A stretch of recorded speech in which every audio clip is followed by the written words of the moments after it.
Welcome into Celtics Late Night. Ben Vallis here along with Jake Eisenberg. And Jake, the Celtics are 31-9 after finding a way to win up there in Toronto, despite their best efforts at times to do the opposite. No Jaylen Brown. I won't say no problem, Jake, because there were some large patches of poor offense. Jake, how you doing, man? And what was the story with this one? Doing good. I think, look, professional win. Get in there. Get out with a W. We are more or less in the doldrums of the NBA season. Mm-hmm. The All-Star break is less than a month away. They've been trying to grab rest for Jason and Jalen. Derek White, on the other hand, not getting any rest, despite headbutting the ground what felt like several times tonight. But you just got to find ways to win these games. Maybe a little bit of luck involved with the way that Toronto shot the ball tonight. I think it ended up at like 12%. 12.5. Yeah. So bad. The Celtics defense was solid at times, but I think definitely got a little bit of luck there. But that obviously changes the way the game plays. If they start getting hot from three, maybe the way the Celtics turn it on halfway through the third quarter when they absolutely needed to, maybe that happens a little bit earlier, because that's what some of these games has kind of felt like. The Rockets game, you come into the third quarter and you're like, if they just play seriously for 7 minutes, they're going to win this game. They win by 30. Similar thing tonight. Jason Tatum just kind of decided in the third quarter, fine, I'll do it myself.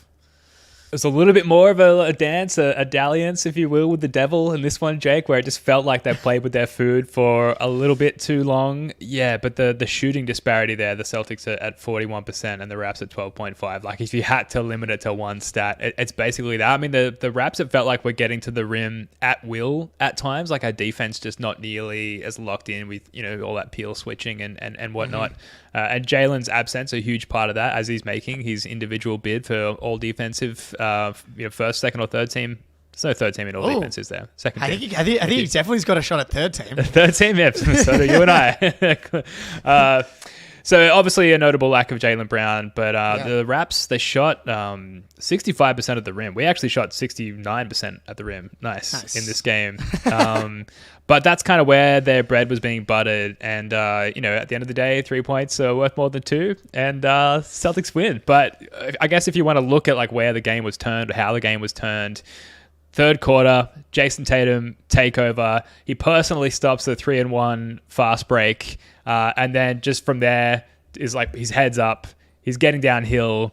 He's getting buckets. He's floating amazing passes. I think we've got a clip here of a play that he made in the third quarter. Yeah, here we go. This is it leads to an eventual pass to Cornet, I believe. Let's check this out. Clearly someone couldn't pronounce it. Tatum in his bag against Chris Boucher. Trying to shake him. Tatum drops it. Cornet finishes. You have to dunk that when Tatum dumps that one off. Dude, like he was deep in his bag, and it was just total Tatum takeover mode. And even then, it felt like he did like the kind of the least he needed to do to ensure the win. Yeah, I thought it was even just looking at the box score, I'm surprised to see 7 for 19. Like, he obviously had 19 points, 14 rebounds, 6 assists. I thought this was an incredible passing game from Tatum across the board from start to finish. I thought his decision making was really good. The Derek White pass was a little bit inaccurate. That sealed the game. Mm-hmm. D. White coming through in the clutch, but Tatum trapped, complete cross court into the back corner. A pass was just good enough, but the pass of the day, unfortunately, didn't quite get converted. Al Horford, the beautiful man, they hit a couple of threes tonight, 2 for 4, but was not able to hit the sauciest of them all. But and I've got the play here. I love it. Actually, no. This is another trap. We'll get back to Al Horford. He hit another beautiful 3, but this is the pass. Tatum downhill, spin move, left hand. Oh, dude. Look. In and out. Oh, damn. Uh-oh. I'm hitting too many buttons. Man, that would have gone straight on the Jason Tatum Hall of Fame induction ceremony reel. Little section there where they highlight the career-wide connection between Al Horford and Tatum, but it wasn't to be. But fortunately, we've got enough other examples of that wonderful connection. And on the connection, I think becoming maybe an underrated relationship. Brissett, your guy. The content man uploaded a beautiful set of photos from the team plane yesterday featuring Jason Tatum and Al Horford sitting next to each other on the plane. Porzingis and Jalen, Brozingus, if you will, also sitting next to each other. But I feel like the Porzingis Jalen Brown relationship, that gets all the love, that gets all the shine, despite Tatum talking about how they sit together on the plane. They're just family men. These two old souls just living their lives, passing to each other. And I just think we gotta shout that out. Yes, and of course we'll have the full breakdown of Brizzy's plane photos on the next podcast. I'm kidding, but it's probably something that we would do, I guess. Sure. Looking just down the list of stat disparities in this game, some bad ones that don't paint a picture of success for the Celtics. So 12-7 turnovers favoring the Raptors, 60-28 points in the paint, also favoring the Raptors, 30-15 in fast break points, also favoring, you guessed it, the Raptors. But it's just the little things like the stock exchange with 22 points. And early on in this game, the Raps, it's a pretty sound strategy. Send a double at Tatum on the catch always. And he was just finding Jrue Holiday. They were doubling off Jrue early in this game, and it was just like wide open, easy money shots for Jrue. And like, I'm not going to call it the best game from Jrue Holiday, but he certainly had opportunities to execute. And given the open looks that the Raps were giving him, he kind of just did, I'll say, just enough. Even though, Jake, some absolute parallels to one Marcus Smart in the way that he conducts himself unbelievable. end to end. I'm really grappling with the Jrue Holiday experience because, like, you can't say anything about 7 for 14 from the field, 4 for 6 from 3. As you said, I mean, like, the far out, the 7 assists, 1 turnover. It felt like he's playing with fire every night between 1 turnover and 4 turnovers. But he does take the Marcus Smart no-yes shots. But he is a, like, career 40% 3-point shooter. So, like, at some point, maybe we just have to be like, he's making the shots. And Oliar in the chat, we got to send a note to YouTube. We got to make sure these notifications are coming straight away, so you can be on the show as soon as possible. But Jrue Holiday, maybe we just have to accept that, like, he takes some maybe bad process shots, but he makes them. Similar to Jason Tatum in the sense of he takes some not so great shots, he makes a lot of them, and when he does make them, the Celtics are essentially unbeatable. But yeah, that's the thing, Jimmy N. They do go in. And it helps. Yeah, like huge part of the game. Yeah, underrated. Orange ball in the basket, and Jrue Holiday has been doing that really well, especially from long range. And hey, he kind of played the Jaylen Brown role today in the first quarter. He was huge, 10 points, 2 rebounds, 3 assists. He actually had 3 of his stocks in the first quarter alone. I actually thought he was fantastic from the jump, and I like that. And again, yet another parallel to Marcus Smart. As soon as you would remove one player from the starting lineup or the rotation, yes, Marcus Smart decides that, oh, well, those shots, those are mine now.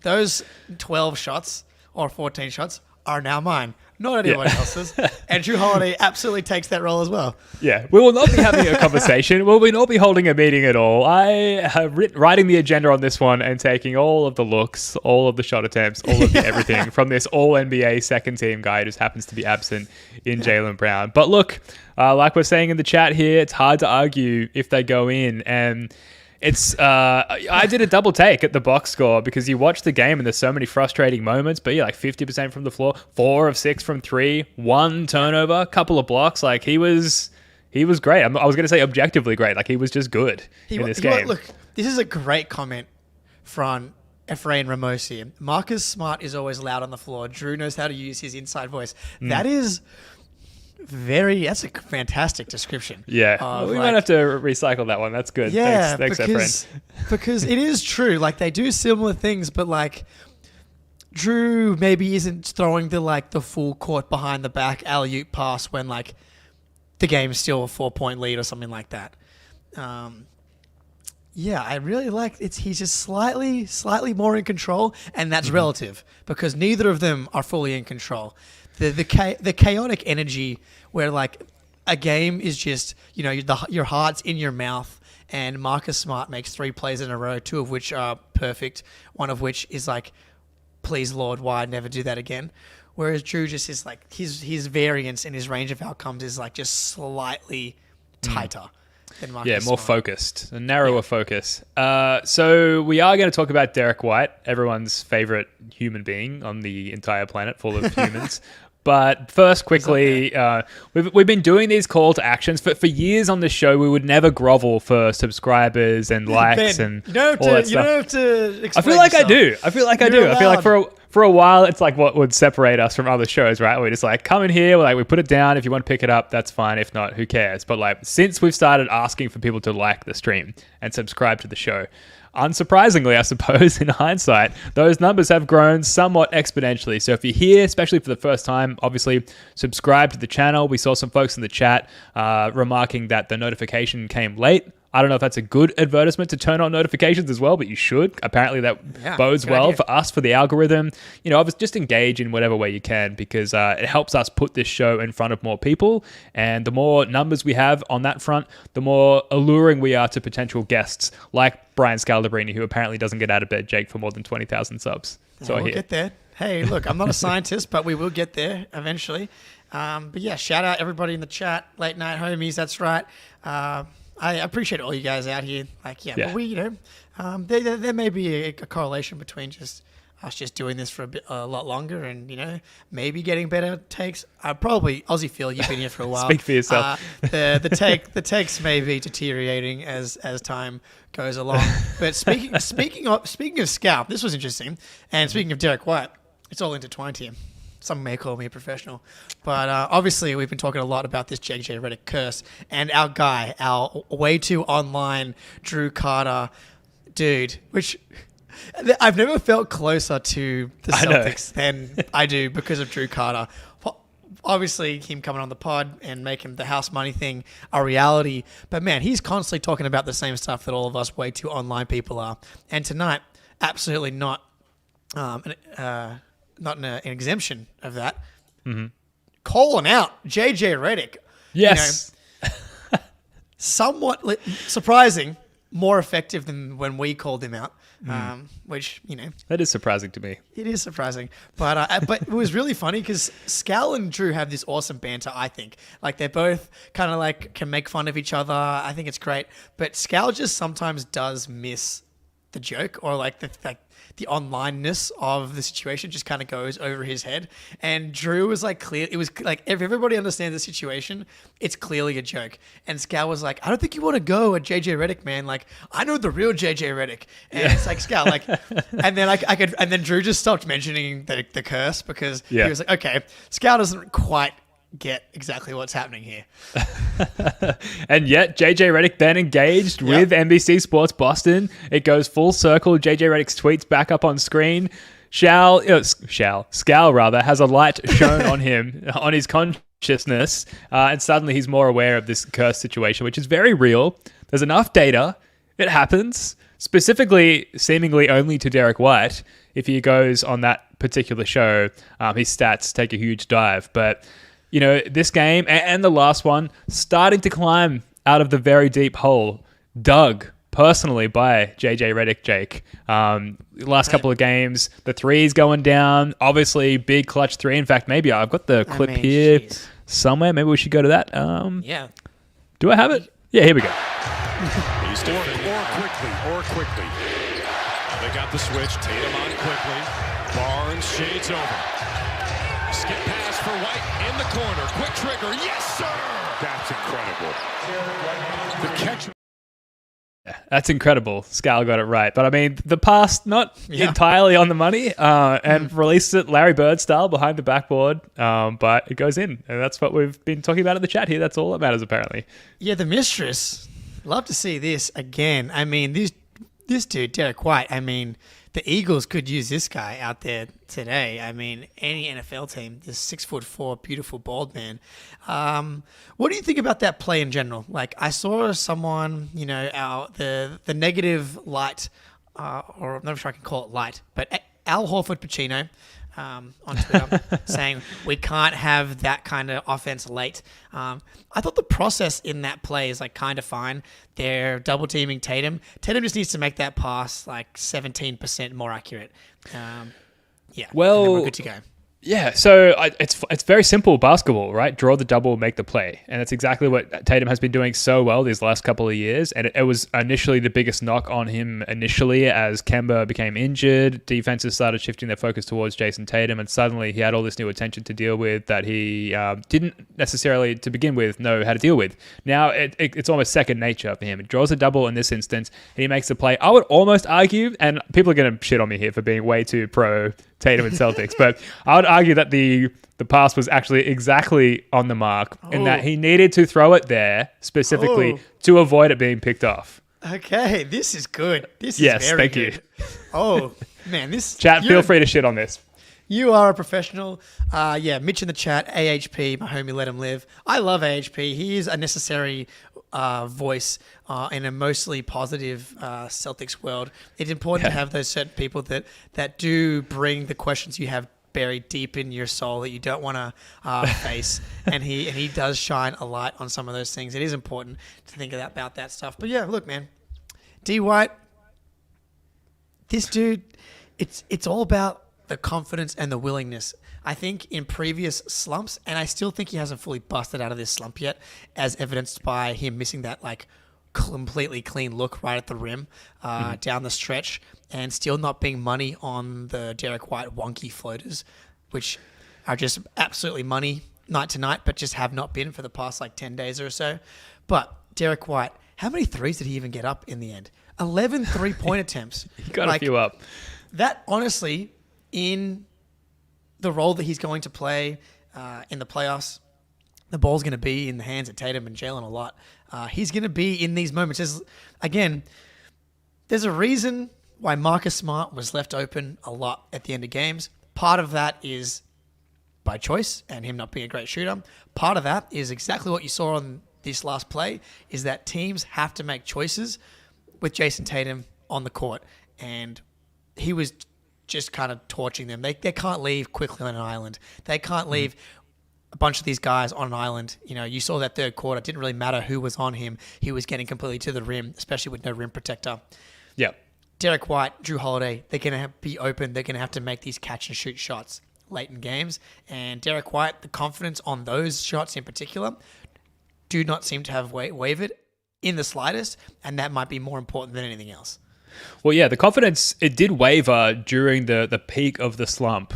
So a few games ago, just briefly, but now the confidence is back. And that's the first thing that needs to come back. First confidence, then, you pick your shots, and with Jalen out, more shots are available, and then you start to climb out of that hole. The confidence is there. We're starting to see it translate with the three. It's going to happen with the floaters as well. It's happening defensively. He had some amazing defensive plays in this game, a few of them in transition as well. But, this game, 11 three-point attempts, that's a lot. Some might call that at his role chucking, but 45% from three. And in the second quarter, he talked about him finishing those catch and shoot shots that are, made available by the gravity that Jason Tatum has. But in the second quarter, when it was instead of Jalen in the bench, it was Derek White in the bench. Derek White was going crazy and like pulling up from everywhere and knocking down threes. He went on his own like personal run there, late first, early second. Yep. So he's thankfully capable in short bursts of games fulfilling that like X and the bench style format while we've got Tatum resting. He's more than capable of holding that. Absolutely. Yeah, look. Yeah, and Ozzy feels right. When Derek White does some of those late game heroics, it does stir something deep inside of me. And we got to be careful. Richard's coming on the show next week, right? We've got to start dialing this down. Or do we dial it up? Yes. Yeah, speaking of, I saw someone in the chat here, Jimmy N. Rich White, Derek's dad, is a fantastic Twitter follow. That is a fact. He actually retweeted the promotion of this show tonight, this stream that we're on right now. And then, yeah, he is coming on the pod at some point next week. Yeah. So, guys, Tasmanian loop stocks, I'm not going to tell you how to act in front of Mr. White, but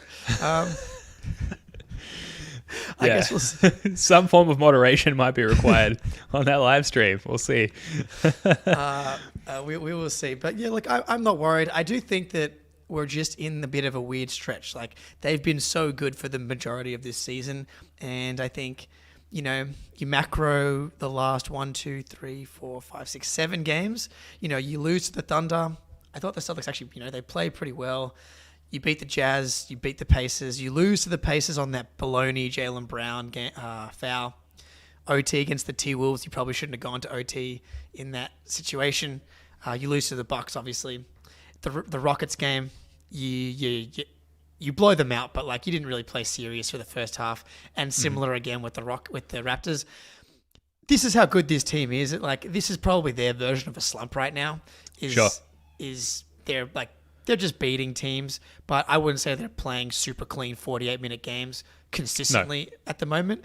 And that's just the ebbs and flows of a season. I do think, this Nuggets game, that's why it would be nice that they got some rest in the Rockets game. This game, I wouldn't say it was a super hard. How many minutes did everybody play? Actually, the minutes actually got up there a fair bit tonight. Yeah, Tatum with 37.5 minutes. Al with 35. Don't like that. No. Yeah. So this Spurs game, it would be nice to just have a monster Geno time in the third quarter. I don't like I don't like the way of rest. This is what the Celtics do, because they have all these guys that don't want to miss games. Tatum, Derek White, Jalen, none of them like missing games. But Tatum then in particular coasts in the game. And I'd rather them just not play as opposed to coast. But then I'm also, again, smooth-brained individual, and I want the wins. So that's right. So the roll wins these boys do feel out very there. good. Nice feeling wins. Yeah, you mentioned the team might be on their version of a slump. It feels reasonable though, given where we're at in the season. It feels like they've crested, they've almost reached cruising altitude. And it'll take a game like this Nuggets game to sort of shake them out of that a little bit and to wake up and to use the aeronautics analogy more, turn on the warm jets, I suppose. Is that a thing? You know what I mean? Just really get fired up and turn on the afterburners. Thank you. That's what I was looking for against the Nuggets, which they'll need to do, because the Nuggets will be getting up for this game, because maybe the narrative around the Nuggets has taken a slight downshift since obviously winning the championship last year. They haven't been as prominent as they were in the mainstream media, obviously, because they're a smaller market team and more time has distanced them from that championship win. So, this will be marked on the Nuggets calendar. Obviously, for the Celtics, they're looking at Nikola Jokic, maybe the best player in the league at the moment. So hopefully it sort of pulls them out of this funk that they're still winning games through anyway. And does that make the Spurs game a trap game? I would say yes. Absolutely. Absolutely. Monster trap game. But I think the presence of Wemby, and maybe it hurts that we've already seen him this season, but all-star caliber players are getting up for that Wemby matchup, at least because of his prominence in sort of the mainstream NBA media as well. So maybe that's enough to pull us out and motivate us to perform in this game. But I'll hear your take, Jake, but I've still got a couple more notes on on this Raptors game. Yeah. I think the undefeated home streak is actually really helpful in this situation, because I think that matters a lot to the guys, and it clearly matters to everybody else. Us, the fans, everybody in the Garden. Credit the Garden for pulling out the Detroit Pistons overtime win, because this is what's great about the Boston Garden is it's a highly intelligent crowd relative to other crowds, in that they know they will boo, but they're sparing and selective with their booing. You're down 20 to the Detroit Pistons, you're getting booed, absolutely. And what did that do? It kickstarted the Celtics, and they came back and won. I'm hoping that there's two things here. One, you've got the undefeated home streak to keep alive. And two, you've got the Detroit Pistons example that Joe and these guys can use. It's remember last time we had a trap game? We fucking fell right into the trap, and we're lucky to get out alive. So, Yeah. All those things together. I will say, talking about last year's team versus this year's team, again tonight, probably one of those games they lose. Like, they had control. Third quarter happens, they go down by 6 or 7 at one point. Yeah. And then they go on that monster run to build up a 10-point lead, and that was really all they needed to do. That's the difference between this team and last team, is that they're just a lot better and a lot more mentally tough.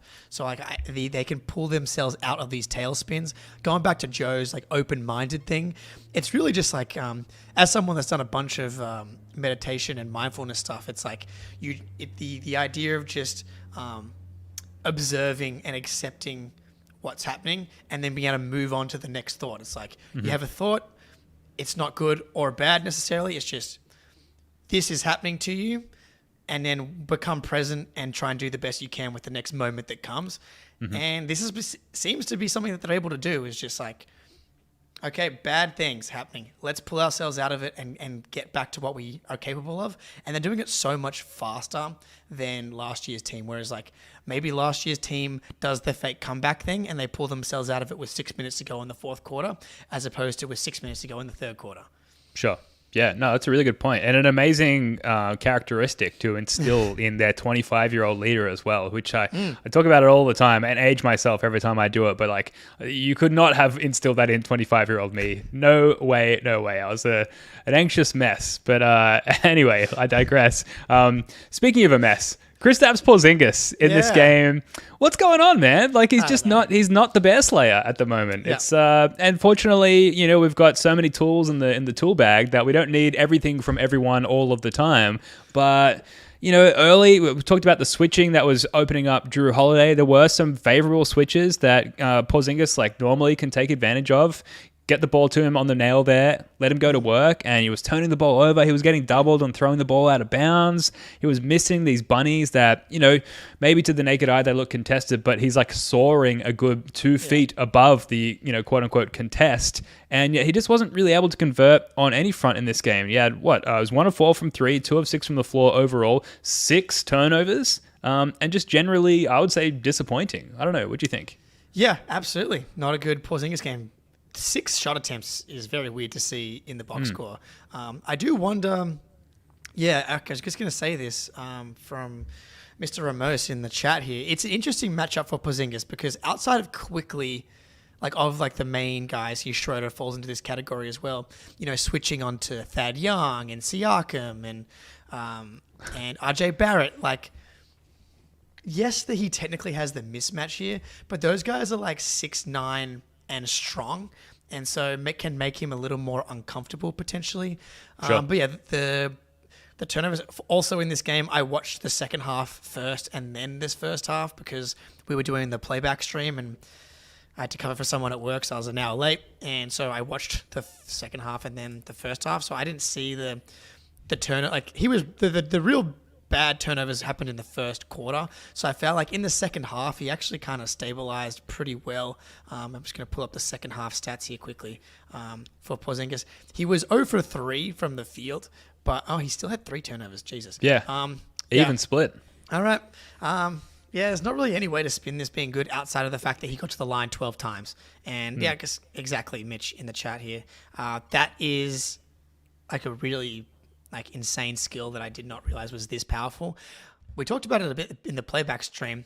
Thoughts on that aspect of his game not translating to the playoffs? Because it's something I talk about actually quite a lot. I've been talking about it with Dame and how he's kind of grifting his way in the fourth quarter to some of these wins that I'm not sure will translate to the playoffs. Embiid feels this every year. Harden feels this every year.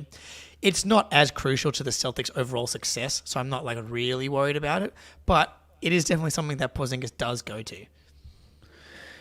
Yeah, I'm not worried about him not getting to the line in the playoffs. I feel like, half-court offense, there's so much less transition play in the playoffs, and all-stars or all-star caliber players, prominent players, get to the line in the playoffs. They get the calls, usually. So it's not something that's crossed my mind. Obviously, it would be fucking terrible if for whatever reason he just didn't get his calls, but he's been getting them at a good rate. 12 free throw attempts in this game throughout the regular season. So for him to not hold that up during the playoffs would be surprising. I think. I don't know. Is there a past trend of that being the case that has you worried here, Jake? With Porzingis or with free throw people in just general? with like prominent high frequency free throw shooters. Well, yeah, I feel like that happens to Harden every year, and similar to Embiid. Like they're so, that's what I think is different though. Is that is such a staple of Embiid and Harden's game that when you strip them of that, it feels like you're taking away like their right hand or something like that. Sure. And also, Porzingis is not the most important player, similar to the way that Harden and Embiid is. But yeah, I think it's a fair concern to have, because I do think it is something that does happen in the playoffs. That is also true, Jimmy. And again, are we wearing green colored glasses on this one? It's definitely not nearly Yes. as egregious. I mean, we obviously Constantly. We wake up with those glasses on. Yeah, exactly. But they're not as bad as Embiid's. Yeah, Aussie Phil, absolutely. Fuck the Sixers. Always. I do wonder. Yeah, I do think that he's a slightly more ethical, and the visual of the way that he gets a lot of them are with him being so much taller, and these guys like get right underneath him. Like they all look like obvious fouls. And the good thing is he actually tries to make all these shots, and like, you know what I mean? Like he often gets hit right on the elbow and the wrist, and because he's so freaking tall, like that's where he's getting hit. Is these people are trying to contest these shots that they've got no chance of contesting. And the good thing is, up until like very recently, he makes all these shots. Like he's been unreal on the end ones, and like if they're not actually fouling him, he's just actually making a lot of these shots either way. So I think he's still going to be effective. Either way. Yeah, and if the theme is like we talked about the team reaching cruising altitude, there's a bit of a coasting nonchalantness in their approach, then this is just that manifesting in Porzingis' game. Probably is the Occam's razor of that situation, Jake.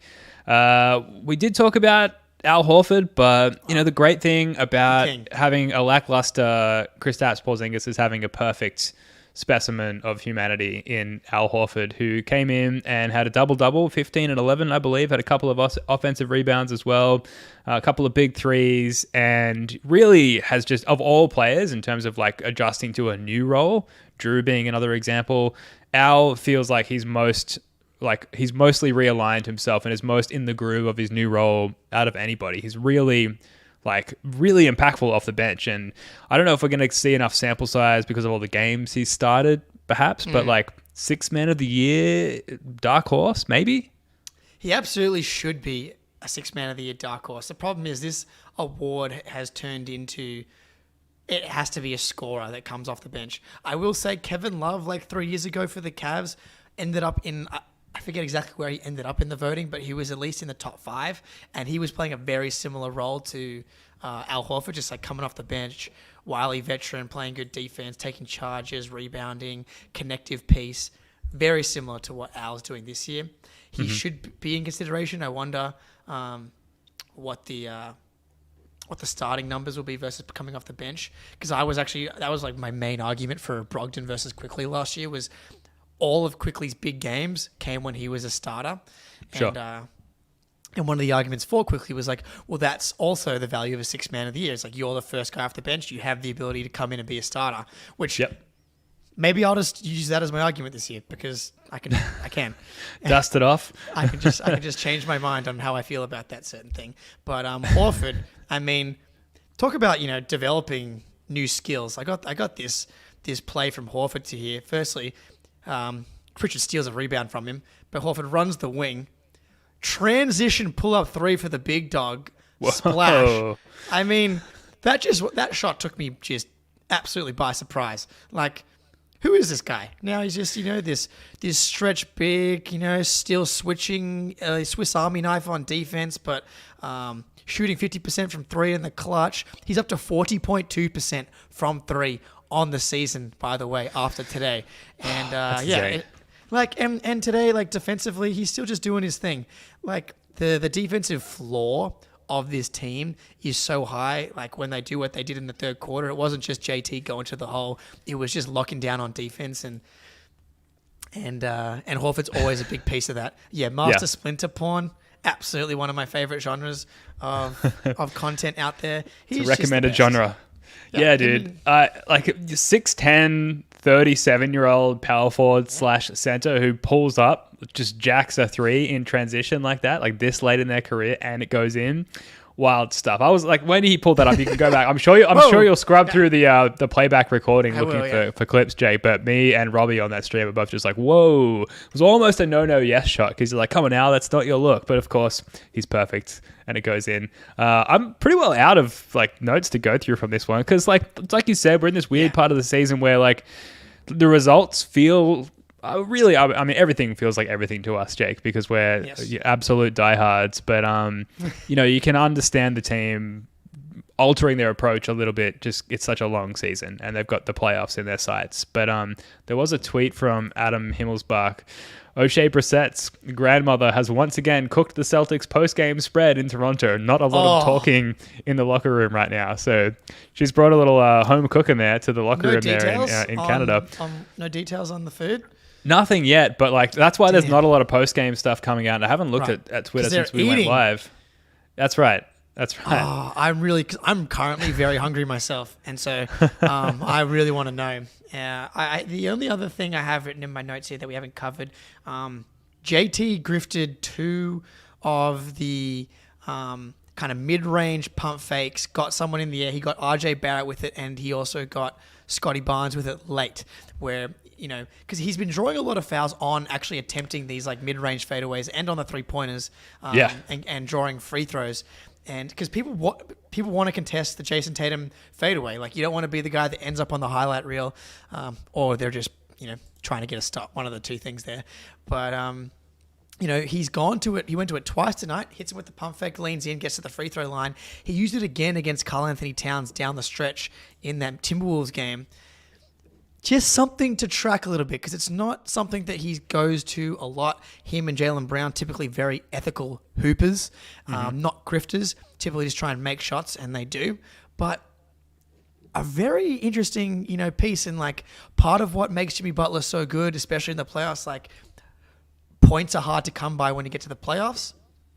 If you can get yourself to the free throw line, which is another way, can be a really valuable weapon, and it's just something to monetize because it's something that's popped up a couple of times lately.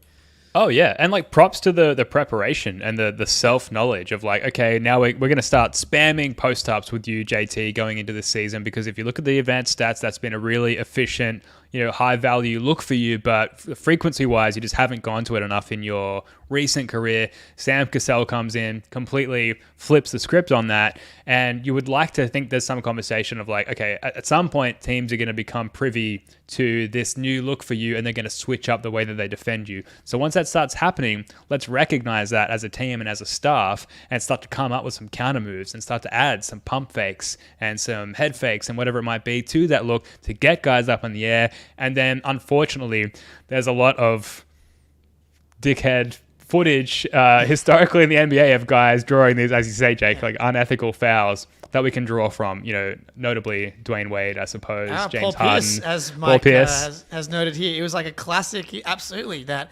mid-range pump fake, get the shoulder into them. Absolutely. It's a great point because it's easy to forget these guys. I'm just never going to stop talking about it. 25, 27. We talked about it a lot on our last podcast about JB playing the best basketball of his career and like developing again. And Tatum is 2 years younger than Jaylen. It's like the calculus when people talk about the Celtics that are non-Celtics fans never includes Jaylen Brown and Jason Tatum getting better. It's like every year people are like, oh, the Celtics, they've added a couple guys, but they're really moving the needle, and they never do. They take into consideration that the guys that are entering their primes are actually entering their primes. It's like, let's freaking go. JT's 25, man. He will get better than he currently is, and he's already probably good enough. I think we're seeing with the right roster around him to lead us to. I'll stop myself there because we've gotten in trouble. We've gotten in trouble before, Jake. I think talking about championships on this show. Well, Hang on. Yeah, I'll take the blame for that. So as we start to look to wrap up here, I just saw on Twitter Jason Tatum in his post-game interview from this game mentioned Jabari Parker because apparently Jabari Parker hit a huge game-winning shot. Either I think he plays for Barcelona or maybe it was against Barcelona. Parker. I was Jabari like, Parker. What? Yeah.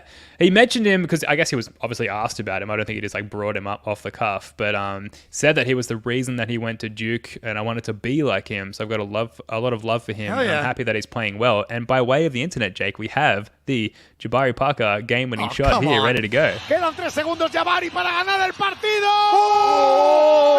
¡Madre! ¡Mira, mira, mira! ¡Me da igual! 40 pulsaciones por minuto. La Messi desde su casa. Y el Barça acaba de asaltar el Santiago Martín. Bueno. ¡Qué bueno es! Vamos a revisar el tiempo. A ver. Parecía que no se había dado. Dude, how good is that? What? He found success. He looks good. He looks lean. Dude, are you kidding me? Mate, wait a second. I know I've been talking about Gallinari on the buyout market. I'm just dude, that's awesome. I'm stoked for him, man, because like he, like, you know, as you can relate to, multiple ACL tears, and for him to still be playing professional basketball and hitting big shots on like what is really like one of the best non-NBA teams in the world, game winner like that. I saw a tweet today actually from Pull Up Shoot Nate on Twitter, one of the kings of the propaganda machine on Celtics Twitter.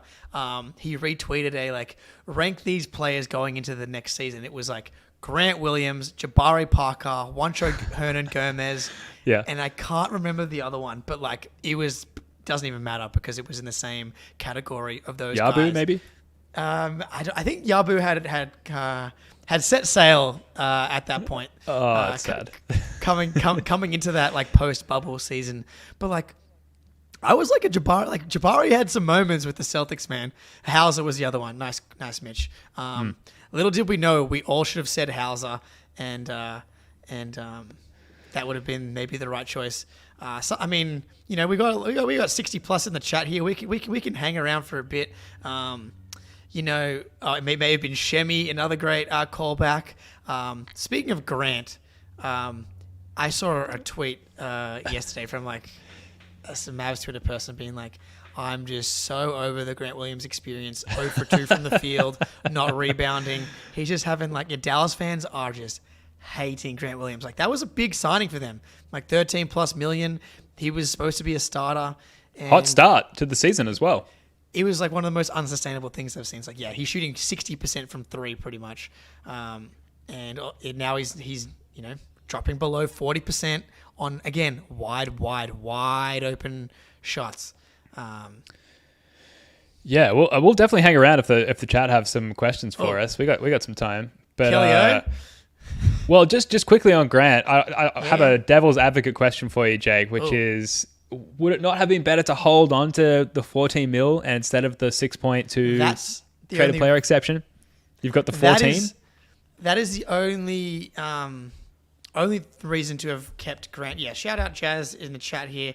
Come on, there's 50 plus of you in here. Let's get a few likes in the chat. Takes you 2 seconds. We'll beat the algorithm monsters. Here's the only thing with that, Ben. I'll counter your counter. Please. Because, yeah, you're right. Having that ability to trade Grant with that 14, 16 million would have been nice for sure. Does he kind of just like mess up the chemistry and the vibes and the on-court ability of this team? Because there would have been a political kind of aspect to not playing Grant. Like, I think it's pretty clear that Hauser is. I don't even need to know if we need to go as far as saying that Hauser is the better player in a vacuum than Grant. But on this team in particular, Hauser's just a much better fit. We need the guy that's coming in that role to just fire away. Honestly, I don't even know if Hauser might be the more versatile defender at this point. Grant might technically have a higher defensive ceiling in very specific matchups. But Hauser, like, he holds up in isolation way better than Grant does across the board. Yeah, and more of the sort of the national mainstream NBA podcast where they always take more of a zoomed out take on the Celtics. Like they're not doing game for game pods. They'll check in on the Celtics every 10 games, like Zach Lowe or whatever. They always talk about how the Celtics were previously a little bit emotionally high with so many emotionally charged guys on the roster like Marcus Smart and like Grant Williams. And we're seeing like this stability this year, right? And this ability to dig themselves out of holes, recognize moments, like you said, with your mindfulness take there, Jake, which there's a lot of substance to that, of like just recognizing that you're in that moment and then just like mindfully moving on to the next one. And with guys who ride the highs and ride the lows as epically as guys like Grant and Smart do, like it's just not possible, especially with like, at least from a vocal standpoint, they're in a leadership role. Yeah. And so I think we're seeing the benefits and the dividends being paid for moving on from those guys. So yeah, funnel it through that. Hauser, the more passive guy, happy to just like jack up threes, in a lightning bolt's time. Yeah. And be more than adequate defensively. I think we're better off. Yeah. And throwing down more dunks, ironically, than Grant Williams as well. Which Slam Hauser. Yeah, Slam Hauser, much better than Slam Williams. We'll leave that one there. I know a bunch of the chat doesn't want to talk trades. I had to put Rivens here. Will Alex Caruso do that for the C's? I've made my thoughts known. I would trade for the Caruso. I know it's quite complicated. We're sending out 4 guys, but we don't have to talk about trades. We'll definitely get into more trade stuff as we get closer to the deadline. Slam Eisenberg. Look, if you're not in the playback chat, watching the games with us at the moment, I threw out that I can touch the rim on a basketball court despite being 5'7", and my dad in the chat called me out and said, "I've never seen Jake touch the rim," which is just 8-foot rim, which is blatant lie. But then I went to the basketball court yesterday or the day before and tried to touch the rim, and I'm like, I want to say 2 inches away right now. And so I have started the process of rebuilding this vertical leap, and I will be uploading a video by I don't know when. Basically going to keep until I can do it, I guess. But yeah, so that's just Rivens to everybody in the chat. I want to make sure we're all in on all of the inside jokes together here. I could probably jump higher than Grant Williams. I'm not even lying. I swear. I hope you're doing your knees over toes guy workouts there, Jake. I just bought a slant board online last night, actually, as I work through my latest ACL tear rehab. So very, very important. Lots of online content to work through to try and build your vert there. So good luck to you. There's nothing more embarrassing than flailing below the rim as you try and, as a grown man in the park, just making ballless jumps up to the hoop to try and see if you can touch it in front of nobody. My dad has to film the video. That is fair. We live in separate states, but I'll try and make that happen. I saw someone ask us. We could talk about Gallinari in a buyout situation. We kind of talked about him yesterday, but I think Mr. Ramos asked about Kelly Olynyk. Yeah. Well, if you want me to just talk about Kelly Olynyk, I mean, I can go on for hours. I love the man. I think he honestly, get those green tinted goggles on again, but might be one of the most underrated players in the NBA. Like, people just still don't think he's good at basketball, but like, he goes from the Celtics to the Heat on that big contract, plays really well for them, goes to the Pistons, plays well for them, gets traded in a dump to the Rockets, and is like a reason that they start winning games and they have to like buy him out. I might be misremembering the process of all of that, or moved him to Dallas, to Utah, and that's why he ended up there. But he could swing like someone's title odds if a team is able to get him for cheap and bolster their like front court depth. Like he's really good. He can play 4 or the 5, underrated defender positionally. But yeah, I mean, Kelly Olynyk. But it'd have to be a buyout, right? Because if we brought him into our team, yes. Because he makes just under the MLE, which means if he were to be bought out, he is eligible to be picked up by the Celtics. Correct. Which is crazy. He's like so close to the MLE, which is 12.4 million, and he's on 12.2-ish. Like, he can almost reach out and touch it. But I mean, that would be, in terms of like what their market value should be, that would be a sneaky acquisition for the C's, and certainly fill a role. Yeah. I would be shocked if he ends up getting bought out. One, because a team, I think, can get to 12 million and trade for him quite easily. Yeah, Ainge won't do it. And 2, the Jazz are good now. that's the only problem is that like now like they like are into the play-in. I think I saw they were dominating again today. The Pacers, the non-Halliburton Pacers, like they're gonna make the playoffs. The saving grace on a buyout might be that the Jazz pick is top 10 protected from a Derek Favors trade, and so if they're concerned about getting their pick, like losing their pick because of that trade and wanting to get into the top 10, that might be a reason for them to do it. Mm-hmm. The problem is, on top of that, apparently this draft freaking sucks. And so like they probably aren't concerned about getting the 8th, 9th, or 10th best like draft odds. And yeah, to make the money work for Olynyk in a straight up trade is really hard to get to the money without including Horford. Like it's kind of everybody on the team, and those trades can be tricky. Are the Jazz currently number 9, but they're on a massive upwards trajectory right now. Yeah, well, we saw that, was it last year? Like Will Hardy sort of has those early career Brad Stevens vibes in terms of getting a hodgepodge crew of guys and, younger guys to overachieve. I don't want to like discredit the Jazz because obviously they've got some talent and, like I mentioned, a really good coach. But I would say they're exceeding most NBA fans and league insiders' expectations at the moment with this recent stretch. Did they play today and win as well, Jake? Yeah, they smoked the Pacers.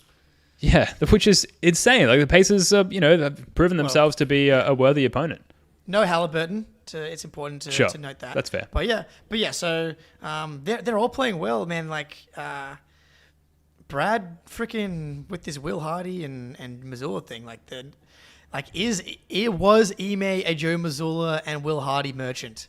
Hard to say as the Rockets continue to slide further and further below 500. I have a question for you. So Joel Embiid kicked the shit out of the Rockets today, and you informed me of this, but he stayed in way longer than he should have to chase this 30 points, 10 rebound streak after staying in to chase it against the Knicks and everybody clowning him for it, including his own fans. Yeah. Now going back to it and chasing it when they've got a back-to-back against the Nuggets tomorrow, which now I'm expecting him not even to play, so like just your thoughts on the loser shit from Embiid. You said it. It's loser shit. Cowardly loser shit. And to be fully expected from a dog shit franchise like the Philadelphia 76ers. Just so typical. It's like you consume that news and it passes through you and it doesn't change your emotional state at all because it's to be expected with Embiid and the Sixers there. So I wish them nothing but the worst. Obviously not wishing injury or anything like that on anybody because I believe that's taking things too far. But I wish them a speedy early round playoff exit again and ultimately for Embiid to really move on and wash his hands of that dog shit franchise and maybe try and find success with an organization that knows what the fuck they're doing because it's not the 76ers and I hate them. Did that answer your question? Yeah, but like I'm reading too much into this and like zooming out too far, but like it just makes me like on paper they can make a move and they got Embiid, the MVP, and Maxi's this all-star. Like in theory, they took us to 7 games. This just makes me like so just not take them seriously even more. Like because I just value the wrong shit. He's gonna get to the playoffs and be hurt because of Chase doing something dumb, as you said in the playback stream, angering the basketball gods, dude. Mm-hmm. Which is a real thing. And like even taking the most self-serving, optimistic, self-forgiving viewpoint from the Sixers perspective is like maybe the reason that you got bounced early from the playoffs last year is because Embiid had to really work himself too hard to obtain that MVP award. And that's a great personal achievement for Joel Embiid, and I'm not taking that away from him. But the end result of that, the outcome was that he was too gassed to really perform when he needed to deeper into the playoffs. And he was injured throughout that Nets series. He wasn't himself throughout that Celtics series. And despite some, minimal heroics from Harden there, they just weren't able to get it done. And like, don't get me started on that Game 7. So to start to overexert yourself again now for this like trivial 30-10 streak. Like, who gives a shit? It's personally great for me because as you see them doing it, you're like, yes, this is good. Yeah. Keep going. But like, it's only going to mean, bad things for them down the road. So what are you guys doing? Like the Jalen and Jason 30 points each record that I want them to get so badly because the two guys the two duos they're behind now are Shaq and Kobe and Pippen and Jordan. Like, Tatum came back in the fourth quarter very briefly, I think, in the Rockets game. And it was like a 20, 25 point lead. It was still like early in the fourth quarter. And then he tried to get it quickly, got the 3 no calls, and then he just said fuck it and got himself ejected. It was just like, they don't really care about this stuff. It's like, yeah, it's nice. The 38 points that he had against the Pacers, they could have easily kept him in for the last 2.5 minutes and had him chase the 40 points. It's just like, I can't think of any times that they've really done this at all. I'm sure I'm maybe forgetting a time that they've chased some kind of triple-double thing, but I can remember very, very few egregious stat hunting things that the Jays have ever done or the Celtics team has ever done. Yeah, I think you probably wouldn't have to go back too far to find a few instances of the Jays either stat padding or being allowed to stay in to reach whatever milestone. But they also don't have a long demonstrated history of flaming out in the playoffs due to physical exhaustion. So they're not the same thing. So it really is insane for Philly to continue down that path despite so many suggestions from the basketball gods, the universe, or whatever you want to call it, to take another approach. So again, going back to answer your question, not surprising at all, very typical of the dog shit Philadelphia 76ers. Do you want to talk about other buyout candidates? Because there are a few names. You could almost play a game maybe we can workshop this for the actual podcast because this won't go up on the podcast feed. We've got more pods coming up on this channel and Spotify, Apple, etc. later this week. Please subscribe. Yeah, all that stuff. Thank you. The game is X or Sam Hauser. You know what I mean? Because as you start to run down this list of guys that you could potentially and legally acquire, would you actually prefer them over Sam Hauser? And I haven't checked the salary on this first guy, but for example, Alec Burks. For example, Danilo Gallinari. I'll skip a few here who I know make more than the MLE. Doug McDermott. Ooh. Patty Mills. Chetty Osman. DeLon Wright. So I think Chetty is a name that has come up a little bit because he sort of fits that archetype, and the Celtics mentioned that they're looking for a wing. But would you really play him extended minutes over Sam Hauser, who we have grown to love and trust? I think he might be better than Sam Hauser. He's got a bit more off the bounce juice. He can kind of get to the rim, and he's more than just a shooter. And defensively, I think that they're probably similar. I don't know if he's would the Spurs buy him out. DeLon Wright's very interesting. I think he's fantastic. But that would surprise me if he's bought out the Wizards and the Spurs. What's the point in them buying out some of these cheap guys? They already suck. I guess to save money, right? That's the idea. To give them an opportunity to play for a terrible team, which does happen. What happens on the buyout market every year, Jake, obviously. Chris Boucher. I think all of these guys would be great on a buyout. Patty with the C's, I think he'd be awesome. But that's a pure culture guy. He's in the Hawks right now. Is that where he is? Yeah, that's crazy. Not seeing any court time, I don't believe. Insane.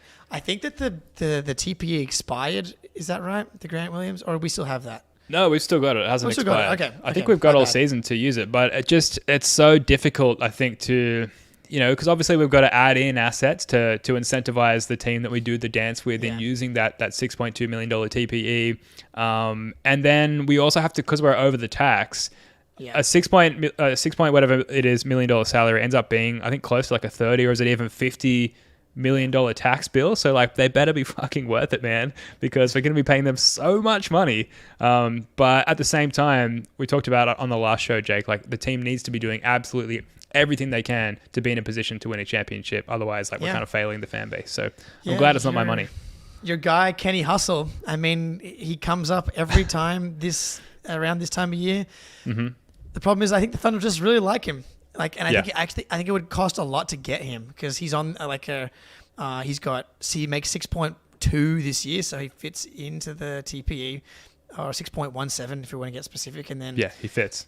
And then he's 6.7, 7.1, 7.1 with a team option. It's like, it's a beautiful contract for a guy that's just like a solid NBA wing. What's cool though is I think that like the Celtics are kind of willing to take on more money now. Like, Wick has been very open and brazen about wanting to and being willing to take on more money. He's got this new network TV show coming out when he was on the Clippers broadcast, which was very funny. I don't know his real name, Turk from Scrubs. That's all I know him as. Yeah, that guy. Whatever his real name is, he's the star. And it's going to be everyone's responsibility to watch and stream that show and just leave it open on repeat because we've got to make Wick more money. That's going to be everyone's responsibility to get that thing syndicated. Create free trials, watch it, stream it on multiple devices with different accounts, different VPN connections, whatever we can to generate revenue for our Lord and Savior, Wick Grousbeck. Grousbeck?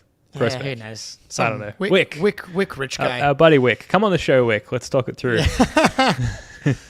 That's a good call. But yeah, I don't know. I don't have too much else here. But the Hauser thing, like, we're probably gonna lose him. I think like he's got one more year left after this on $1.9 million as like one of the best contracts in the NBA, and then is that it? Yeah, we have him for one more year, I believe, after this year. God help us all. I know. So like, but again, like, we'll see how much Hauser develops, but he's probably not making more than the MLE. But yeah, it's a good point by Mitch in the chat here. That's where Walsh and the pipeline of second round picks comes in. You hope, at least. That's the idea. Yeah, Jordan 42% from three. Walsh, aka Walshy, he's on track. Walshy on a very specific amount of games, as long as you exclude some other games, he's 42%. But yeah, Walshy, man, here we can't. We're just not getting him, are we? We're just not getting him. No, maybe we can get him on the pod. Maybe I should more likely at this point reach out to Celtics PR and try and figure out something there. But look, we've always said when we end up talking about Walshy, it's probably time to wrap up the show, Jake. Yep. So right. It's been fun. 31-9 is just a crazy record. That's crazy, I can't believe it's dude. real. I feel like I'm living in a dream. Any parting thoughts or sentiments for the chat here before we wrap up? I just want to try and figure out what pace we're on. 31-9. So what's that? I've got to do 31 divided by 40. Which is a 77%. I think we've dipped into like the 63, 64 percent, 67 game, 63 wins. We're on pace to 63 wins. Rivens is going to make fun of me now because maths is really hard for Jake. There he is. There he is. I'm sorry. I know I shouldn't have done maths on the fly. Damn it. All right. Big mistake always, especially this late night, right? It's very late at night. Late night. Here on the late night show. It's almost 4:30 p.m. here, so we've got to wrap things up. All right, everyone in the chat, like we said, we love you guys. We love hanging out with you guys. It's definitely one of the most fun things about this show is just these chill late-night hangs after games, particularly after wins. So thank you to everyone for joining us. Thank you for subscribing to the show if you haven't already and for liking the stream. This has been another episode of Celtics Late Night. Until next time, go Celtics.